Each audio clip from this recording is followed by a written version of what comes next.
Hello everyone, welcome back to your very own YouTube channel, Dr. Nikita's Radsynapse, and I am Dr. Nikita here, your mentor, friend and educator. So this is M3 with N3 Morning Motivation and Mnemonic. So here I have my another book and I'm going to read out a page from that and hopefully it will stir your soul. So it says, the mind works like a garden. Everyone knows if you plant beans, you won't raise potatoes, you will raise beans. Obviously, you don't plant a bean to raise a bean. Basically, you don't plant a single bean to raise a single bean. You plant a bean to raise lots of beans. Between planting and harvest, there is a tremendous increase in the number of beans. That is the way the mind works. Whatever you plant in the mind is going to come up and multiplied.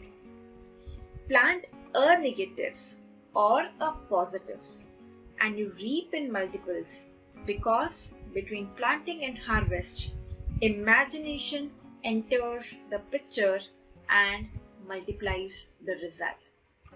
So this is so true. Whatever you will invest into your mind, the returns that you get are multiplied, because as the author says, the imagination comes in between what you invest and what you get as the returns. The imagination multiplies it. So for example, whenever we say, we think any negative, we have seen that whatever we think, it manifests, and that too multiple fold. You can look back on, whatever you have thought, it is what has accumulated, culminated in your present. So your present is actually all your thoughts that have manifested. So now you know that the future is in your hand. Your mind controls your destiny, your mind controls your future, your thoughts control your future. So change your mind, change your thoughts, and your future will change for sure. So remember, whatever you plant and whatever you get as a harvest, it is multiplied. So be very cautious in planting anything in your mind. Always plant positive and you'll get positive multiplied many times. So that was about the motivation part. Now coming to the mnemonic part. So today's mnemonic is going to be related to genetics, because that is what is the target in the revision. So here it is. So what is the blotting technique which is used for RNA binding protein?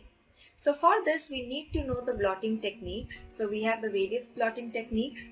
The mnemonic to remember them is snowdrop. So you have snowdrop in the mnemonic. OO, that is 00, stands for nothing.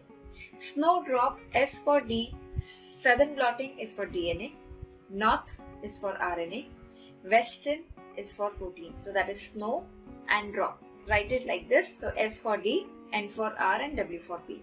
So that is why for RNA binding protein, so RNA ka north or protein ka west. So northwestern will be for RNA binding protein. Similarly for DNA protein, interaction between DNA and proteins.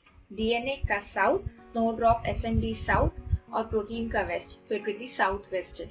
So southwestern is for DNA protein, northwestern is for RNA protein, and that is why for a question that we had, the answer would be northwestern. The answer would be northwestern, that is option D. Okay, so remember, snowdrop is the mnemonic to remember the various blotting techniques. So that's all for today in M3 with N3. I'll see you in my next one. Goodbye, take care, keep studying, keep revising, and keep